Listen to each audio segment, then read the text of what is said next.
All right, hey guys, thanks for coming back, watching video number 3. I've been talking about living in a cave and some of my story and some stories that I've heard from other people. Today, I really want to talk about hopelessness and despair and what it can do to the human heart and what my experience with it has been. And I'm sure that a number of you have experiences with hopelessness and despair, and the pain that it causes the human heart and our physical bodies. One thing that I know to be true, when we're in that dark place of the cave where we feel like everything is lost, hopelessness is that sense that nothing is ever going to change. And you begin to feel like you are powerless to affect any sort of positive change in your life whatsoever. And I've been there, and it is such a dark, lonely place. I mean, you can be surrounded by people who care about you and people who love you, but it's just so heavy on your heart and your thoughts that you can't, none of the good stuff is able to penetrate. And I've been in that place on numerous occasions, and yeah, it's a gross place. So that's the place that I want to talk about today, and I want to try to breathe a little bit of life and a little bit of light into some hearts of some people today that maybe are experiencing it or have experienced it, and maybe we can prevent it from happening next time. It's key that we identify what it is that we're really looking for in life, and I'll explain that a little bit more. But what I know is that we will empower the very things that we choose to focus on. So if we choose to focus on good things in our lives, good things are probably going to happen to us, and we're going to begin to see good things on a more regular occurrence.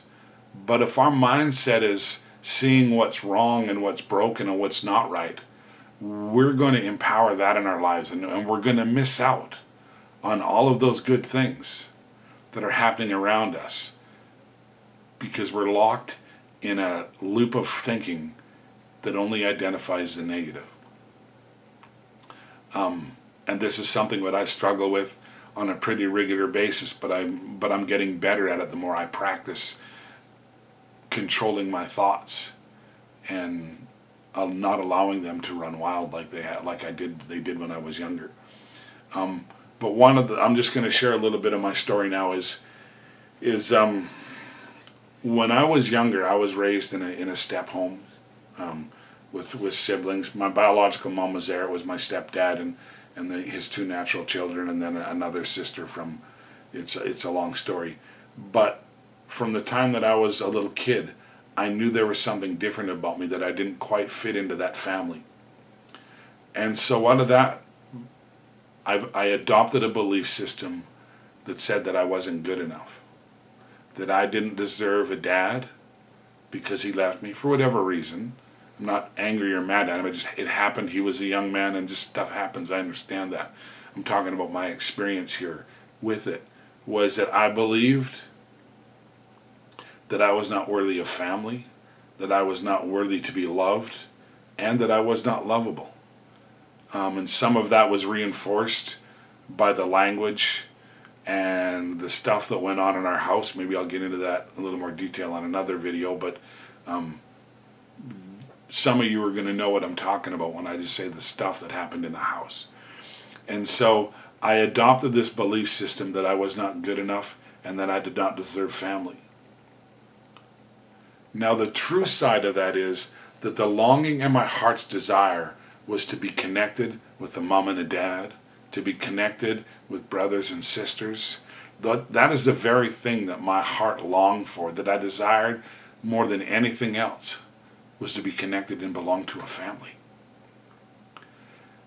But I spent so much time devoted to dwelling on the lie. Because as a little kid, I didn't have a choice in a lot of this stuff. And so I believed that lie. And so for a big part of my life, I lived my life as an orphan. And an orphan doesn't have a family. He's always trying to look out after himself, defend himself, never really trusting anybody, never really connecting to anything, running from things to thing, from relationship to relationship, from job to job. A lot of it based on fear of being hurt and being rejected, so I'm going to reject you before you reject me. And so it really wreaked a lot of havoc in my life. I had a couple of suicide attempts in there when I was younger, because the hopelessness got that dark, that there was no hope. And so after those, I don't remember how old I was, but I think I was about 14, where I first started getting into drugs, and then I quit them for a period of time while I was in the military, and then getting out, and then, you know, that desperation in me for family and connectedness and continually sabotaging it, I turned to drugs, cocaine, marijuana, whatever, a little bit of alcohol, but mostly the drugs. And that was to numb the pain in my heart. It was to help me not care anymore so that I could somehow just survive. Which is a sad, sad place to be, just in survival mode, when we were created to experience and enjoy life to the fullest. And so, in that, I had to come to a place, and it was at a drug and alcohol rehab center in, I don't know, the mid to the late 80s, where I sat on my bed and I said, if there's a God, you need to do something. Because if you don't, I'm going to leave here and I'm going to take my own life. And sitting on the bookshelf there was a book about becoming a better you or something like that. I don't remember what it was called. But it was my first introduction to a positive affirmations. And I took the one from there, and to make a long story short is my affirmation became that I am worthy to belong to a family, that I am lovable, and that I am capable of both giving and receiving love. Because that was truly desire in my heart. Is it scary sometimes to put it out there? Have I been hurt since I've done this by people? Yeah, I have. But that's the crazy thing about relationships is, intentional or not intentional, it happens. It's how we deal with it. We can continue to ask why stuff happens, or we can ask a better question is, what do I do now? And the best thing that I can say is that I've learned to manage me. People are going to do what people are going to do, but I've learned to manage me and my feelings and my emotions. Do I get it right 100% of the time? No, I don't. I make catastrophic mistakes sometimes. And so what I want to end this with is that there is hope. There's hope for tomorrow. There's hope for your future. There's hope for today. The important thing is to identify what is it that you really want. And some of you might say, I really don't know what I want, because you've been hurt and wounded so bad and you're so deep in that cave that you forgot. You forgot really what it is that you want. One of the basic human needs is to be loved. And so if that's all you got right now is to stand up and go look in the mirror and say that I am lovable and that I am worthy.